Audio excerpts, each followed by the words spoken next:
Hello, welcome back to my channel. If you're new here, my name is Mary, and today's video is going to be my reading stats and wrap up for the month of January. So I did already talk about some of these books in my mid-month wrap up, which I will link for you if you have missed it, but I'm just going to start by going over my stats, and then I'm going to go over the other books that I read this month. So without further ado, in the month of January, I did manage to finish 17 books. I also DNF'd one book and then started one book that I will carry on into February. My total page count for the month, including the book that I DNF'd and the book that I am carrying over, is 7,259 pages. I did manage to read 5 nonfiction books, 3 literary fiction books, 3 fantasy books, 2 contemporary books, 2 romance books, and 1 science fiction book, and 1 historical fiction book. As far as author gender, I managed to read from 10 female and 7 male authors. One of the female authors is a repeat author, but I counted her stats separately. Hope that makes sense. I also read from 1 Black and 16 white authors, so not the best for diversity in the author race category this month. For country of origin, I read from 16 American authors and 1 author that is from the UK. How I read, I did manage to read 14 books via audio, 1 book physically, and 3 ebooks. Some of the books, that's more than 17 if you're counting, several of those books I did read via audio and ebook or audio and physical, depending on what it is. I also read 15 books that are categorized as adult and 2 books that would be considered YA. I did not read any translated works this month, and the settings varied, but most of them were in Europe. All of them, actually, were either in a fantasy world, Europe, or the United States. So I had 1 book in Chicago, 4 books in California, 1 book in Wyoming, 2 books in New York City, 1 book in Idaho, 1 book in Utah, 1 book in Cambridge, England, 2 books in Caldwell, New York, Greece, 1 book, Castellane/Oz, which are fantasy worlds. I had 1 book in each of those. And I also had 1 book in Texas and 1 book in Berlin. So you might notice that some of that's also more than 17. Several books had multiple settings. I read 3 books that would be considered queer or to have queer rep. And I did read no 1 stars, 1 2-star, 1 2.5 star, 9 3 stars, 3 4 stars, and 3 5 stars, which is an average of 3.4 stars. So just picking up where I left off, I talked about the first 10 books that I read already. So I'm going to do these in the order in which I read them. I usually do this in the order in which I enjoyed them. The first book that I finished in the second half of January is Unbound by J.R. Ward. This is the 5th book, I believe, in the Black Dagger Brotherhood series. And this is just a series of paranormal romances. I gave this book 3 stars. It was fine. It follows Vicious, who is one of the brothers, and his romance with a human doctor named Jane. To be honest, I think I'm sort of losing touch with this series. I'll talk about that more in my February wrap up, but I did think this book was fine. The Brotherhood, again, if you've missed my spiel on this, it's a class of vampires in this world that are just like bigger and stronger, and they're set to defend the race against these creatures called Lessers, which are humans who have sold their souls. And so there's like a war going on between the Lessers and the vampires, and then there's more lore being added to each book. But to be honest, I'm just sort of losing my excitement for this series, and I'm curious to see where it's going to go because there's only a certain number of brothers right now, and they've all kind of had their romances, so I don't know what's going to happen next, but I also don't know if I care that much. So again, I will reserve the rest of my thoughts on that for my February wrap up. I also read Swordcatcher by Cassandra Clare. I really enjoyed this book. I gave it 4 stars. It's a fantasy series, the first book in a fantasy series, and I've never read any Cassandra Clare before, but this is her first series outside of the Shadowhunters realm. The reason I never read any Cassandra Clare before is because she has all these series that intertwine together, and that just seemed like a lot to me, and I never got into them when I was younger. I realized that this is categorized as YA.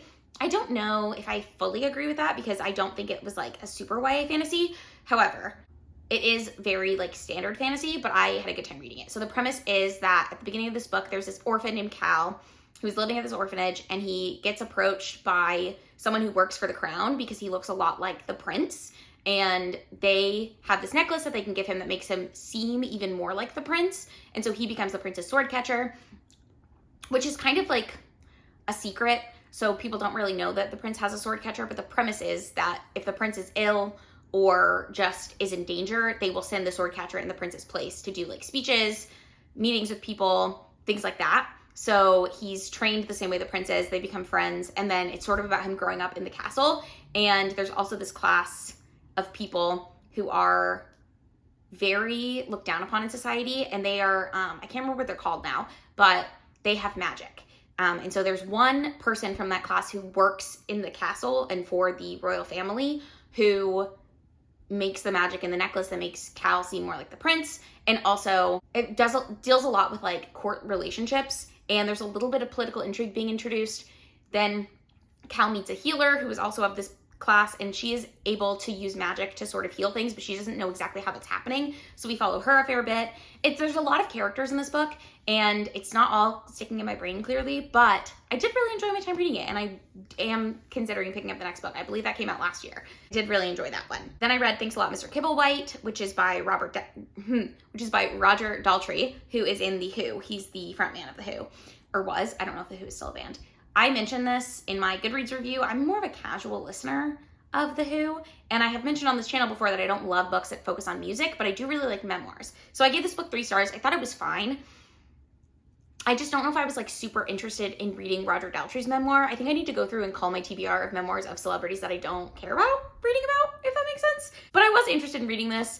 It talks about like internal strife within The Who. It talks about their breakout into the music industry. It also talks about Roger Daltrey's working class background and stuff of that nature. I thought it was interesting, but I don't think it was like a necessary read by any means. I then read Silent Spring Revolution by Douglas Brinkley. I should have DNF'd this book. I gave it 3 stars. It was fine. I knew it was going to be 3 stars the whole time. This book is nearly 900 pages, and I don't find that it was like edited enough to really warrant that page count. Like, I don't think it was as edited as it could have been, for lack of a better word. So this book essentially follows America and like American politicians from like the turn of the century in 1900 through like the 70s with the Nixon administration. And it goes into public policy and how that affected the environment, how America came up with the national park system, how different like environmental movements sort of happened. It also talks a little bit about like the anti-war culture of the 60s and 70s and how different like cultural things in America shifted the perspective of how we should view nature and the environment. This is definitely a book that like in theory should have really been interesting to me, but in practice I just found that it was too long. Oh, I actually gave that 2.5 stars. Do I have 2.5 stars then? No, that was my only 2.5 star. I thought I gave that 3 stars. Okay, I rounded it up on Goodreads apparently, but I did give that book 2.5 stars. Then I read The Largesse of the Sea Maiden by Denis Johnson, which is a short story collection. It says 5 short stories in it. I really enjoyed the first one. And I liked the last one, but the rest of them were just kind of meh. And to be honest, they all kind of blended together to me. That's that. And then I read Burning Down the House by Tim Mohr, which I gave this 3 stars. It was a very enjoyable read. I just don't think it's anything that like really stands out to me, but I think if you're interested in this topic, you would like it. It's about the time around when the Berlin Wall was falling and how the punk movement and like the counterculture movement of the youths sort of indirectly impacted the way that East Berlin shook out as a regime, if you will. Again, I don't know that much about history. I'm learning that history is just not a subject that I ever really like retained very much from. So I'm trying to learn more and make myself more aware of things. But I did think this was a really interesting read.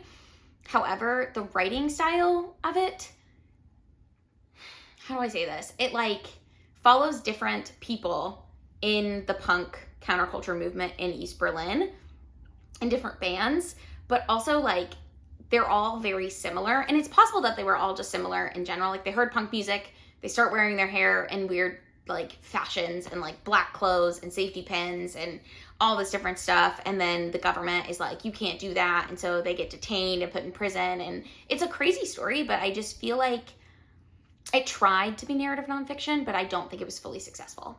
I hope that makes sense. I do think if this is a topic, again, that you're interested in, I do think it's an interesting read. And the last thing that I finished in January was Wicked, The Life and Times of the Wicked Witch of the West by Gregory Maguire. And this is what the musical Wicked is based on. So I did go into it with the expectations that it would be similar to the stage musical of Wicked, although the stage musical of Wicked is very different than this book. But essentially, it's a retelling of The Wizard of Oz before Dorothy, but then it ends with Dorothy's encounter with the Wicked Witch of the West. But you're following Elphaba, who is the Wicked Witch of the West, and how she sort of turns into the Wicked Witch. You start with her being born as a baby, her growing up, her mom's infidelities. Her dad is like very religious and his like religious leanings. Then she ends up going to the school where she meets Glinda, or Galinda, who turns into Glinda the Good Witch. And she has a sister who is the Wicked Witch of the East, named Nessa Rose, I believe. And it's just about like her relationship to her sister, how she is slightly deformed because she has green skin and her sister is disabled, but then she gets these ruby slippers that Glinda is able to magic to where they like make her walk. It's also got this like underlying theme of there are these creatures called animals with a capital A who have like human intelligence and can speak and learn, and some of them are teachers at the school that they go to, but Glinda and some people think that the animals should not have this and that it's like messed up that they can like talk and are a part of society. So it's about them like being discriminated against and then how that sort of goes. That's more so what the stage musical follows. The book, I didn't love it. I think I gave it 3 stars. Yeah, I gave it 3 stars. I wanted to really like this one. I've been wanting to read this book for like 15 years since my sister read it. And when she was reading it, she was like, no, it's definitely not appropriate for you. But I knew the musical, so I was like, I don't see why not. But now I get it. It's very like, it's filled to the brim of like sexual content for no apparent reason. I don't know. I think it's like a very weird book. And this is my second Gregory Maguire book that I have read. And both of them I just didn't love. The first one was After Alice, which I really disliked. This one I didn't dislike. It just wasn't quite what I expected. Like, I liked the idea of it, if that makes sense. I just didn't love the execution. So that's it. I hope this was a short and sweet wrap up. I'm in a rush kind of, so that's why this video is so short. But those are the 17 books that I read in January, specifically the 7 that I read at the second half of January. I will link my wrap up where I talk about the first 10 books that I read for you in case you're interested. What did you read in January? I would love to know. Let me know in the comments down below. If you like this video, don't forget to give it a thumbs up. You can subscribe to my channel because I do post 2 videos every single week, and I will see you in the next one. Bye!